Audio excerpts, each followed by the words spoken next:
बड़ी खबर आपको बता दें, मुख्यमंत्री अरविंद केजरीवाल से जुड़ी इस वक्त की बड़ी खबर। मुख्यमंत्री केजरीवाल को जमानत मिल गई है। बड़ी खबर आपको बता रहे हैं, कोर्ट में वो पेश हुए, सुनवाई हुई और उसके बाद उनको जमानत दी गई है। आज की बड़ी जानकारी आपको बता रहे हैं। आज का दिन देखिए, ये तथाकथित शराब घोटाले को लेकर काफी ज्यादा अहम माना जा रहा था, क्योंकि ईडी की पूछताछ में सहयोग न करने पर मुख्यमंत्री को कोर्ट में बुलाया गया था, फिजिकली पेश होने के लिए कहा गया था। और अभी बड़ी जानकारी ये सामने आ रही है कि मुख्यमंत्री को जमानत मिली है। बड़ी खबर है, इस वक्त की बड़ी जानकारी आपको बता रहे हैं। तथाकथित शराब घोटाले मामले में ईडी की तरफ से जांच का दौर लगातार जारी है और इस जांच की आंच में कई बड़े चेहरे आ रहे हैं और मुख्यमंत्री अरविंद केजरीवाल तक ये जांच की आंच पहुंची तो उनको 8 समन भेजे जा चुके हैं अभी तक। हालांकि वो किसी भी समन में पेश नहीं हुए थे, जिसको लेकर ईडी कोर्ट पहुंच गई थी और कोर्ट ने उनको आज फिजिकली पेश होने के लिए कहा था और मुख्यमंत्री आज फिजिकली पेश हुए हैं। और इस बीच ये बड़ी खबर, राउज एवेन्यू कोर्ट से मुख्यमंत्री को जमानत मिली है। बड़ी खबर आपको बता रहे हैं, इस वक्त की बड़ी जानकारी, सीएम केजरीवाल को जमानत दी गई है, कोर्ट की तरफ से उनको जमानत मिली है। बड़ी खबर आपको बता रहे हैं, तथाकथित शराब घोटाले मामले से जुड़ी बड़ी जानकारी। मुख्यमंत्री अरविंद केजरीवाल कोर्ट में पेश हुए और राउज एवेन्यू कोर्ट से मुख्यमंत्री केजरीवाल को जमानत मिली है। उनको आज फिजिकली पेश होने के आदेश दिए गए थे, कोर्ट की तरफ से फिजिकली पेश होने का समन उनको दिया गया था और वो खुद कोर्ट पहुंचे और उनको जमानत मिल गई है आज। अब आगे देखिए क्या कुछ होगा, ईडी की तरफ से क्या किया जाता है ये भी देखना होगा, क्या विकल्प बच जाते हैं अब ईडी के पास ये भी देखना होगा।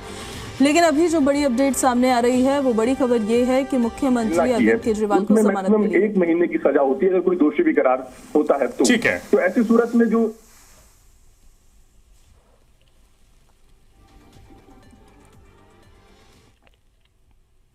बात की दे दी है कि अब वो कोर्ट छोड़ करके जा सकते हैं और उनके वकील अब इस मामले में धीरे करेंगे। यानी उनके वकीलों की तरफ से भी ये साबित करने की कोशिश की जाएगी कि जो कुछ आरोप लगाया गया है ईडी की तरफ से कि वो जानबूझकर समन की अवहेलना कर रहे हैं, पेश नहीं हो रहे हैं और कहीं ना कहीं जांच को बाधित करने की कोशिश कर रहे हैं, तो ऐसे में उनके वकील इस आरोप का प्रत्युत्तर देंगे और उनके वकीलों की तरफ से कोशिश रहेगी कि जो कुछ पेशी अगर नहीं हुई है अरविंद केजरीवाल की, जैसा कि उनका आर्गुमेंट भी रहा था सेशन कोर्ट में समन के चलते, तो सिर्फ इसलिए क्योंकि कुछ उनकी जिम्मेदारियां थी और उन्होंने जानबूझ करके समन की अवहेलना नहीं की है। ठीक है अरविंद। तो देखिए, हमारे सहयोगी भी अरविंद और जानकारियां दे रहे थे कि जमानत मिल गई है मुख्यमंत्री अरविंद केजरीवाल को, अब वो कोर्ट से जा सकते हैं और इसका मतलब यही होता है कि अब आगे की जो जिरह है वो उनके वकीलों द्वारा की जाएगी। मुख्यमंत्री अब कोर्ट से जा सकते हैं। देखिए, ईडी समन भेज सकती है, ईडी अपनी कोई भी कार्रवाई करने के लिए स्वतंत्र है। कोर्ट में मामला पहुंचा जरूर है और कोर्ट में ईडी की तरफ से जो शिकायत दायर की गई है वो जानबूझकर समन की अवहेलना के लिए जो मामला बनता है उसको लेकर के दायर की गई है। लेकिन कोर्ट इस मामले में जो कुछ फैसला देगा वो ये कोर्ट को ये तय करना है अभी जो मामला कोर्ट में है कि क्या अरविंद केजरीवाल ने जानबूझकर समन की अवहेलना की है, क्या उन पर वो अपराध बनता है या नहीं। लेकिन जहां तक ईडी की कार्रवाई है, ईडी कोई भी कार्रवाई करने के लिए स्वतंत्र है। ईडी समन भेज सकती है, ईडी गिरफ्तारी जैसी भी कार्रवाई कर सकती है इस पूरे मामले में, क्योंकि आपराधिक मामलों में एक मुख्यमंत्री को कोई खास इम्यूनिटी नहीं होती। सिविल जो मैटर होते हैं उसमें कुछ जरूर बाध्यताएं होती हैं कि अगर सत्र पीरियड होता है और उन बाध्यताओं के जरिए ही जांच एजेंसी अपनी जांच को आगे बढ़ाती है। लेकिन तो देखिए, मुख्यमंत्री अरविंद केजरीवाल को जमानत तो मिल गई है, लेकिन उनके वकील अब कोर्ट पे रहेंगे। मुख्यमंत्री कोर्ट से जा सकते हैं, उनके वकील अब आगे की जिरह को करेंगे, आगे कंटिन्यू करेंगे। लेकिन ईडी की अगर अब बात कर दी जाए तो ईडी की तरफ से देखिए क्या कुछ एक्शन लिया जाएगा ये देखना होगा। लेकिन जैसे हमारे सहयोगी भी बता रहे थे कि ईडी स्वतंत्र है और समन भेजने को लेकर भी ईडी स्वतंत्र है, गिरफ्तारी करने को लेकर भी, क्योंकि मुख्यमंत्री होने से कोई स्पेसिफिक इम्यूनिटी नहीं मिलती है और इसी वजह से ईडी अपनी कार्रवाई कर सकती है आगे और फ्रेश समन भेज सकती है। लेकिन फिलहाल कोर्ट में जो है वो जिरह होगी। और इस खबर पर ज्यादा जानकारी के साथ अरविंद सिंह हमारे सहयोगी हमारे साथ फोन लाइन पर कनेक्टेड है। अरविंद, मुख्यमंत्री को जमानत मिल गई है, आगे क्या होगा अब? देखिए, इस मामले में जो ईडी की तरफ से जो शिकायत दायर की गई थी कि अरविंद केजरीवाल समन पर पेश नहीं हो रहे हैं, वो जांच में सहयोग नहीं कर रहे हैं, उनको 8 बार समन जारी किया जा चुका है, उस शिकायत पर अब जो शुरू होगी। और इस मामले को लेकर के जो आज अरविंद केजरीवाल की पेशी हुई तो कोर्ट ने माना कि एक जमानती अपराध है और अगर इस मामले में आरोप साबित भी होता है कि उन्होंने जानबूझकर समन की अवहेलना की है, जानकारी के लिए बता दूं तो उसमें सिर्फ 1 महीने तक की ही सजा हो सकती है। तो ऐसे में कोर्ट ने अरविंद केजरीवाल को जमानत के अपराध होने के चलते जमानत दे दी है और अरविंद केजरीवाल को जमानत मिलने के बाद कोर्ट ने उन्हें कोर्ट से जाने की इजाजत भी दे दी है। अब उनकी जो वकील है वो इस केस में जो शिकायत दायर की गई है उस पर अपनी चीजें जारी रखें। ईडी की तरफ से अब आगे क्या कुछ किया जाता है, क्या विकल्प ईडी के पास बच जाते हैं अरविंद? देखिए, एक तो ईडी ने कोर्ट में शिकायत दायर की है कि अरविंद केजरीवाल ने जानबूझकर समन की अवहेलना की है तो उन पर यह अपराध बनता है। उस पर ईडी के वकील कोर्ट में जिरह करेंगे। लेकिन कोर्ट से इतर ईडी चाहे वो पूछताछ के लिए समन भेजने की बात हो या फिर कोई सख्त कार्रवाई जैसी बात हो, गिरफ्तारी जैसी कार्रवाई जैसी बात हो, उसके लिए ईडी स्वतंत्र है। ईडी समन भेज सकती है, आगे भी ईडी दूसरा कदम उठा सकती है। लेकिन अब मामला कोर्ट में है तो हो सकता है कि वो कोर्ट के रुख का इंतजार करें कि अभी तक जो उनकी तरफ से शिकायत दायर की गई है कि समन की अवहेलना हुई है उस पर कोर्ट का रुख क्या रहता है। लेकिन अगर हम देखें तो ये एक आपराधिक मामला है, आपराधिक ऐसा मामला है जिसमें जांच जारी है। तो किसी भी मुख्यमंत्री को आपराधिक मामलों में कोई खास इम्यूनिटी होती नहीं है, यानी कोई खास संवैधानिक संरक्षण होता नहीं है। सिविल मामलों में जरूर कुछ संवैधानिक संरक्षण होता है जिसमें जांच एजेंसी को उन कुछ बाध्यताओं का ध्यान रखना पड़ता है। मतलब जब सत्र चल रहा हो तो उस वक्त कुछ बाध्यताएं होती हैं जिनका पालन करना होता है। लेकिन आपराधिक मामलों में जांच एजेंसी कोई भी कार्रवाई करने के लिए स्वतंत्र होती है और उसमें से कुछ औपचारिकताएं भर दे करके सख्त कार्रवाई भी की जा सकती है। तो ईडी कार्रवाई करने के लिए स्वतंत्र है। अभी जो कोर्ट में मामला है वो ये है कि क्या अभी तक जो समन भेजे गए हैं उसमें अरविंद केजरीवाल ने उनकी जानबूझकर अवहेलना की है नहीं और उनके खिलाफ ये मामला बनता है या नहीं। जांच एजेंसियों के समन भेजे जाने पर या समन्स की अवहेलना करने पर ये कितना बड़ा अपराध माना जाता है? कानूनी जानकार क्या कहते हैं इसको लेकर? देखिए, अगर जानबूझकर के समन की अवहेलना होती है तो ये इसमें 1 महीने तक की सजा का प्रावधान है, कुछ जुर्माने का भी प्रावधान है और जुर्माना और सजा दोनों एक साथ हो सकती है। तो यही जब इस मामले को लेकर के सेशन कोर्ट में बहस चल रही थी तो अरविंद केजरीवाल के वकीलों की तरफ से यही कहा गया था कि ये एक ऐसा मामला है जो समनिंग ट्रायल का मामला है और अगर अरविंद केजरीवाल व्यक्तिगत रूप से पेश नहीं भी होते हैं तो इससे कुछ केस का बिगड़ेगा नहीं और उनके वकील जिरह कर सकते हैं। लेकिन सेशन कोर्ट से कोई खास राहत अरविंद केजरीवाल को नहीं मिली थी। सेशन कोर्ट ने निचली अदालत यानी मजिस्ट्रेट कोर्ट की ओर से जारी समन पर रोक लगाने से इनकार कर दिया था और सेशन कोर्ट ने उन्हें ये कहा था कि अगर वो व्यक्तिगत पेशी से छूट चाहते हैं तो इसके लिए जो संबंधित अदालत है यानी जो मजिस्ट्रेट कोर्ट है वहीं का ही रुख करें। तो अरविंद केजरीवाल के पास एक विकल्प बचता था कि अगर वो चाहते तो आज भी अपने वकीलों के जरिए पेशी से छूट की अर्जी लगा सकते थे, लेकिन उन्होंने दूसरा विकल्प चुना और अरविंद केजरीवाल खुद कोर्ट में पेश हुए और उन्होंने कोर्ट से जमानत ली। अब उनके जो वकील है वो इस मामले में जो आरोप लगाया गया है जांच एजेंसी की तरफ से उस पर अपनी बात को रखें।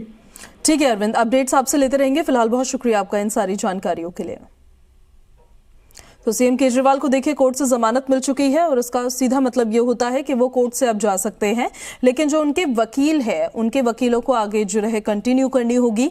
ऐसे में मुख्यमंत्री का जो पक्ष है उनका जो जवाब है उस जवाब को उनके वकील ही अब कोर्ट में आगे कंटिन्यू करेंगे। मुख्यमंत्री अब कोर्ट से जा सकते हैं।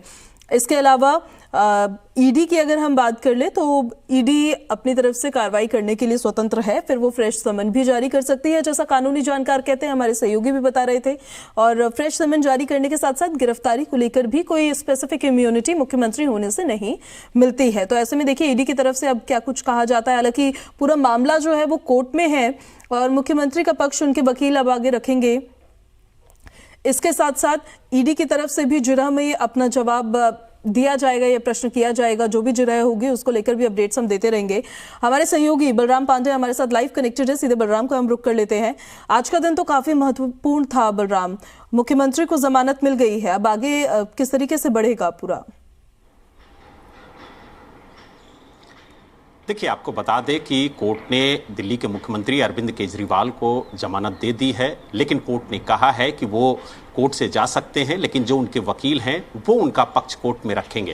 हालांकि अभी कोर्ट को ये तय करना है कि जो ईडी ने अर्जी दी है और जो आरोप लगाए हैं कि वो बार बार समन जारी होने के बाद भी ईडी के सामने पेश नहीं हुए, उसके सवालों का जवाब उन्होंने नहीं किया और एक तरीके से जो समन है उसकी अवहेलना की है। हालांकि अगर हम समन के अवहेलना की बात करें तो उसमें लगभग 1 महीने की सजा का प्रावधान है और शायद यही वजह है कि कोर्ट ने उन्हें जमानत दी है। हालांकि अब ये मामला जो आगे है वो कैसे पढ़ेगा, तो ईडी पूरी तरह से स्वतंत्र है कि वो अगला समन जारी कर सकती है। अगर उसके पास ठोस सबूत हैं तो वो पूछताछ के लिए उनके आवास पर भी पहुंच सकती है और अगर जांच में सहयोग नहीं मिलता है तो वो दिल्ली के मुख्यमंत्री अरविंद केजरीवाल को गिरफ्तार भी कर सकती है। ये अधिकार ईडी के पास है। हालांकि इस पूरे मामले को लेकर के वो कोर्ट जा सकते हैं, ये अधिकार दिल्ली के मुख्यमंत्री अरविंद केजरीवाल के पास है और यही वजह है कि जिस तरीके से ईडी कोर्ट पहुंची थी और कोर्ट में अर्जी दायर करके उसने अपील की थी कि बार बार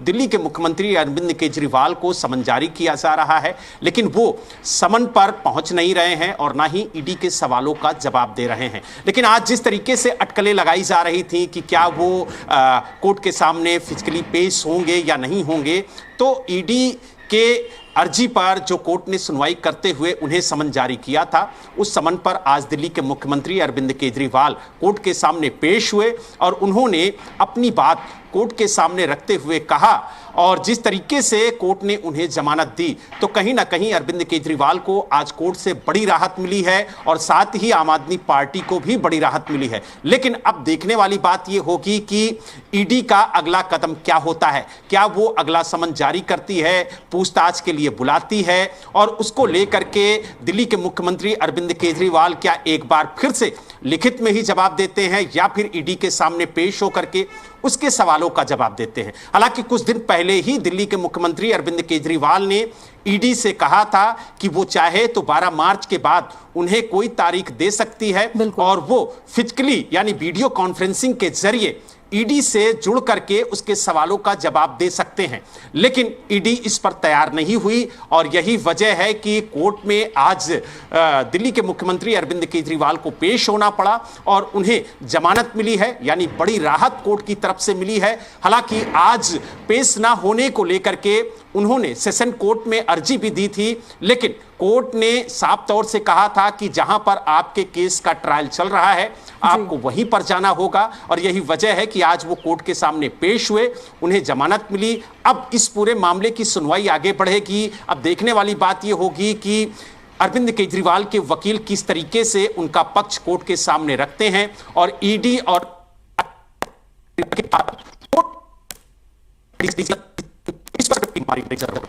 इस पूरे प्रकरण पर नजर डाले आम आदमी पार्टी बार बार बलराम ये क्लेम करती है कि ईडी की जो ये जांच है पॉलिटिकली मोटिवेटेड है, जो समन ईडी की तरफ से जारी किए जा रहे हैं मुख्यमंत्री को वो गैर कानूनी है, ये क्लेम करती है आम आदमी पार्टी। लेकिन जब बात कोर्ट पे पहुंचती है तो ये जो उनका क्लेम है ये मुख्यमंत्री के पक्ष को कितना मजबूत कर सकता है?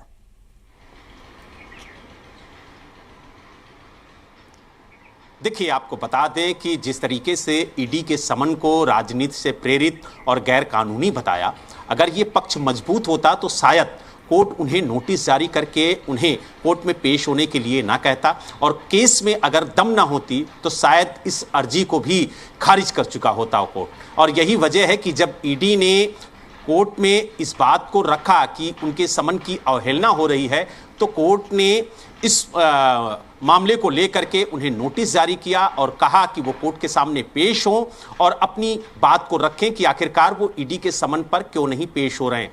हालांकि जिस तरीके से पहली बार वो वीडियो कॉन्फ्रेंसिंग के जरिए कोर्ट के सामने पेश हुए थे, उन्होंने अपना पक्ष रखते हुए कहा कि बजट सत्र चल रहा है, बजट सत्र में उन्हें सदन में रहना है। यही वजह है कि कोर्ट ने उन्हें 16 मार्च की तारीख दी थी।